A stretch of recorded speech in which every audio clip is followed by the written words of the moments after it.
आता एक मोठी बातमी समोर येते। पार्थ पवार यांच्यावर जमीन घोटाळ्याचा गंभीर आरोप करण्यात आलाय। 1800 कोटींची जमीन पार्थ पवार यांना 300 कोटीत देण्यात आली असा दावा दानवे यांनी केलाय।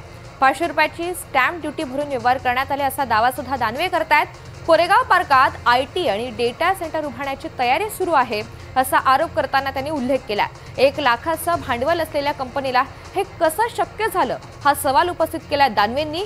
48 तासांमध्ये स्टॅम्प ड्युटी माफ तर 27 दिवसांमध्ये व्यवहार पूर्ण झाल्याचा दावाही हे आरोप करत असताना दानवेंनी केला। या संदर्भात अंबादास दानवे यांनी एक ट्विट केलंय, ते आपण सविस्तर पाहूयात। तर अंबादास दानवे लिहितात, मेवा भाऊंच्या राज्यामध्ये 1800 कोटींची जमीन 300 कोटीत खरेदी, स्टॅम्प ड्युटी अवघे 500 रुपये। अजित पवार यांचे सुपुत्र पार्थ पवार यांची अमेडिया कंपनीचं भांडवल मूल्य केवळ 1 लाख रुपये इतका आहे। कंपनीला 1800 कोटी बाजार मूल्य असलेली जमीन ही 300 कोटींना खरेदी करता आली। हा झोल आता अजित पवार यांनी किंवा पार्थ पवार यांनी महाराष्ट्राला सांगावं। कोरेगाव पार्कात चक्क आयटी पार्क आणि डेटा सेंटर उभारण्याची सुद्धा तयारी सुरू आहे। 1 लाखाचं भांडवल असलेल्या कंपनीला हे नेमकं कसं शक्य होतं? अवघ्या 48 तासांमध्ये उद्योग संचालनालयानं या प्रकल्पावरील स्टॅम्प ड्युटी सुद्धा माफ करून टाकली।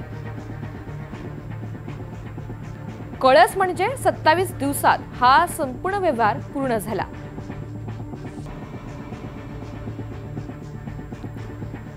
चाळीस एकर जमिनीच्या व्यवहारासाठी स्टॅम्प ड्युटी आहे फक्त 500 रुपये।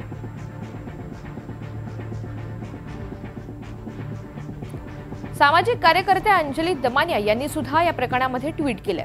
अजित पवार यांची ही केस एकनाथ खडसे यांच्यासारखीच नाही का? मुख्यमंत्री देवेंद्र फडणवीस आता त्यांच्या लाडक्या उपमुख्यमंत्र्यांवर कारवाई करणार का? पार्थ अजित पवार हे डायरेक्टर असलेल्या अमेडा होल्डिंग्स LLP नावाच्या कंपनीनं 1804 कोटींची महार वतनाची जमीन ही 300 कोटींना घेतली। या व्यवहारामध्ये 2 दिवसात स्टॅम्प ड्युटी देखील माफ करण्याचे आदेश आले। मुख्यमंत्र्यांनी आणि महसूल मंत्र्यांनी या प्रश्नाची उत्तरं दिली पाहिजेत।